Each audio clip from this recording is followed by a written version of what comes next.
तर मित्रांनो, घरोघरी मातीच्या चुली या मालिकेच्या 28 जानेवारीच्या एपिसोडमध्ये छान ट्विस्ट बघायला मिळतोय.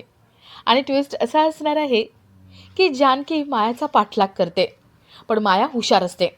माया जानकी आपला पाठलाग करते हे नोटीस करून झाडामागे लपते आणि जेव्हा मॅनेजर येतो तेव्हा ती तिथून पळून जाते.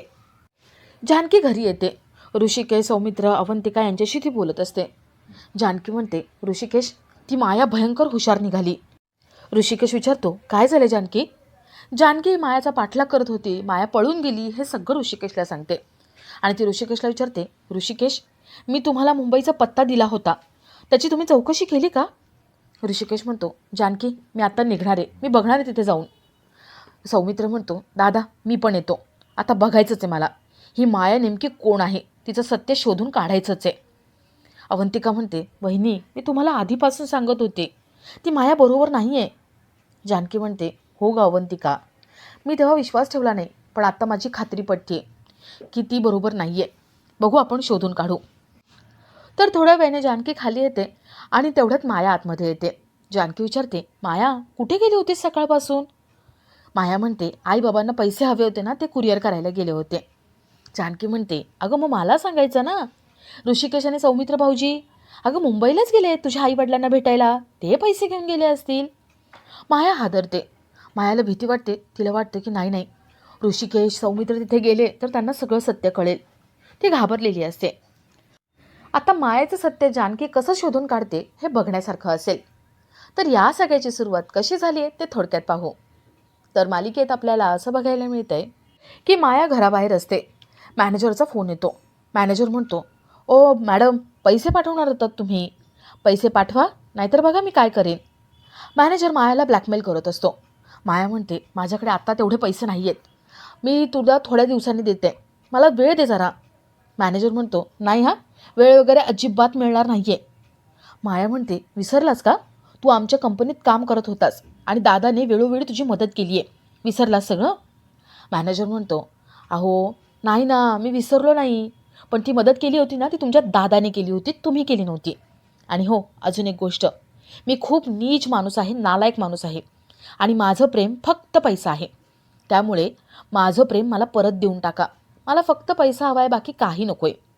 माया म्हणते, अरे ये दिघे, अरे माझी परिस्थिती तरी समजून घे ना जरा. तो म्हणतो, हे बघा, परिस्थिती वगैरे मी काही समजून घेणार नाही आहे. तुम्ही बहीण आहात त्या मकरनच्या, त्यामुळे तुम्हाला जे काही सांगायचं आहे ना ते मकरनला सांगा. मला पैसे हवेत, त्यामुळे मला पैसे आणून द्या, नाहीतर तुम्ही मकरनच्या बहीण आहात हे मी जानकीला सांगेल आणि तिच्याकडून पैसे घेईल. बघ आता काय करायचं आहे.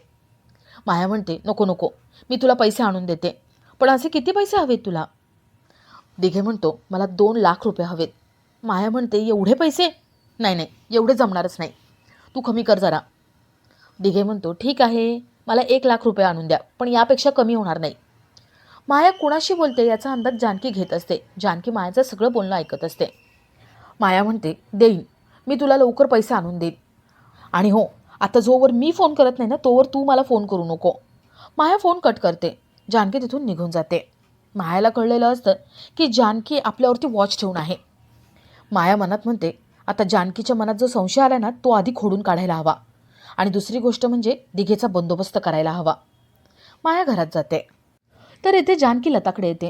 ती लताला म्हणते, आई, अगं अजून माया आतमध्ये नाही आली आहे का? मी बघत होते, मगाशी बराच वेळ ती अंगणात फोनवरती कोणाशी तरी बोलत होती. लता म्हणते, अगं तिच्या आईबाबांचा फोन असेल, तिच्या आईबाबांचाच फोन येतो तिला, मग ती बोलत बसते. जानकी म्हणते, नाही आई, मला ना वेगळाच संशय येतोय. मला एक गोष्ट सांग, तुझ्यासमोर ती तिच्या आईबाबांशी बोलली होती का? लता म्हणते, नाही, माझ्यासमोर तर एकदा पण बोलली नाही आहे. जानकी म्हणते, इथेच, याचमुळे मला अजून संशय येतोय. बघ ना, सतत आहे ना, ती काहीतरी कुरिअर करायला घराबाहेर जात असते. नेमकी काय कुरिअर करते ते आपल्याला माहितीच नाही आहे. काय करत असेल? लता म्हणते, जानकी, हे बरोबर नाही आहे, ते तिचं पर्सनल आयुष्य आहे आणि त्यामध्ये आपण का ढवळाढवळ करायची? जानकी म्हणते, आई, इथेच चुकलं, तिचं पर्सनल आयुष्य आहे, पण ती इतक्या दिवसापासून आपल्या घरी आहे, तिला आईबाबांना भेटावंसं वाटत नाही का? आपण तिची आधी चौकशी करायला हवी होती. लता विचारते, पण जानकी, तुला आता इतके प्रश्न का पडतायत, काय झालं काय? जानकी म्हणते, आई, काहीतरी आहे, माया काहीतरी लपवते, ती हिच्यावर तिनं आता लक्ष ठेवायला हवं. मला असं वाटतंय की त्या मास्कमॅनला आपल्या घरातल्या सगळ्या बातम्या ही माया पोहोचवते, म्हणून तिच्यावरतीच त्याचा संशय आला आहे. तिच्यावरती वॉच ठेवायला हवा. लता म्हणते, नाही गं, अगं माया खूप चांगली आहे. तू विसरलीस का? तिच्यामुळे आज मी इथे जिवंत आहे. आणि ती ऐश्वर्याशी पंगा घेतला होता तिने, आपल्यासाठीच ना. आणि तू तिच्यावरती संशय घेते. जानकी, खरंच माया खूप चांगली आहे. जानकी म्हणते, आई, इथेच तर संशय येतो ना. मला असं वाटतंय ना की मकरंद, मास्कमॅन आणि ही माया मिळालेली आहेत. आता तिच्यावरती लक्ष ठेवायलाच लागेल. लता म्हणते, ठीक आहे, बघू आपण. तर इथे मायाकडे 1,00,000 रुपये नसतात. माया ऐश्वर्याला फोन लावते आणि पैशाची मदत मागते. ऐश्वर्या म्हणते, नाही हा, मास्कमॅनसोबत ठरलेले पैसे त्याने अजून मला दिले नाही आहेत, त्यामुळे मी तुला पैसे देऊ शकत नाही. माया म्हणते, अगं माझ्यावर विश्वास ठेव, मी तुला तुझे पैसे परत करीन. ऐश्वर्या म्हणते, नाही, मी माझ्या आईबापावरती विश्वास ठेवत नाही. तू कोण आहेस गं? आणि विश्वासाच्या गोष्टी तू करतेस माया. अगं मी तुला किती वेळा सांगितलं आहे, मास्कमॅनशी भेट घडवून दे, तो कोण आहे ते सांग, तुझ्या भावाशी भेट घडवून दे. पण तू केलंस ते सगळं नाही ना. अगं तू विश्वास कधी कमवलाच नाही आहेस. माया म्हणते, आत्ता मला पैशाची गरज आहे, मी मागते, प्लीज मला पैसे दे. ऐश्वर्या म्हणते, नाही, अजिबात देणार नाही आहे. माया म्हणते, ए ऐश्वर्या, विसरू नकोस, मी हे जे काही करते आहे ना त्यात तुझासुद्धा फायदा आहे, त्यामुळे हे असले काही बोलू नकोस. आणि पैशाची गरज आहे मला, दे. ऐश्वर्या म्हणते, ए मला सांगू नकोस तू. अगं आत्तापर्यंत तू जानकीचं काहीही बिघडवू शकली नाही आहेस. उलट तुझ्यामुळे मला मनस्तापच झाला आहे. आनंद कमी आणि त्रास जास्त झाला आहे. तुझ्या भानगडीमध्ये ती म्हातारी सुमित्रा माझ्या थोबाडीत मारून गेली आणि ती जानकी इथे येऊन तमाशा करून गेली आहे. त्यामुळे तू काही बोलूच नकोस गं की तू माझी काही मदत करतेस. माया म्हणते, होपलेस, तू काम धड करू शकले नाही आहेस. तुला त्या म्हातारीला हँडल करता आलं नाही आणि या सगळ्याचं खापर तू माझ्यावर फोडतेस का? ऐश्वर्या माया यांच्यामध्ये बराच वेळ वाद होतात.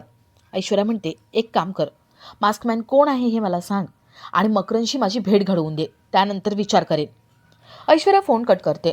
इथे माया म्हणते, ऐश्वर्या, तुला मी सोडणार नाही, तुला आता मी बघ कशी वाट लावते ते. माया ऐश्वर्याचा कॉल होतो आणि माया मागे वळून बघते. तिथे सारंग आलेला असतो. सारंग मूर्खासारखं पुन्हा सगळं बरळून मोकळा होतो. सारंग सगळं सांगून टाकतो. जानकीला त्याने काय सांगितलंय, जानकी आता हिच्यावरती पाळत ठेवणार आहे, असं सगळं सांगतो. माया त्याच्याशी प्रेमाची नाटकं करते, त्याच्या जरा जवळ जाते. सारंगला वाटतं की हो, हीच आहे आपली ड्रीम गर्ल, हिच्यासोबत लग्न करायचं.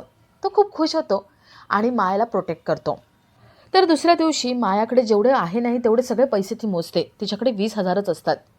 माया दिघेला पैसे देण्यासाठी निघत असते आणि तेवढे तिथे लता येते. लता विचारते, माया, एवढे पैसे कुठे घेऊन चालली आहेस? माया म्हणते, अहो काकू, ते काय ना, माझ्या आईवडिलांना पैसे पाहिजेत आणि त्यासाठी मी द्यायला चालले. माया घरातून निघून जाते. लता जानकीला हे सगळं सांगायला जाते. जानकी मायाचा पाठलाग करते आणि मायाला कळतं की जानकी आपल्या मागावर आहे. माया झाडामागे लपून असते आणि तेवढ्यात जानकीला घरून फोन येतो. समोरून दिघे येतो. माया दिघेचा हात धरते आणि ते दोघं पळून जातात. जानकी म्हणते, आत्ता माया माझ्या समोर होती आणि आता कुठे गायब झाली? जानकी फोन ठेवून देते आणि घरी जायला निघते. आणि आपला आजचा हा भाग इथेच संपतो.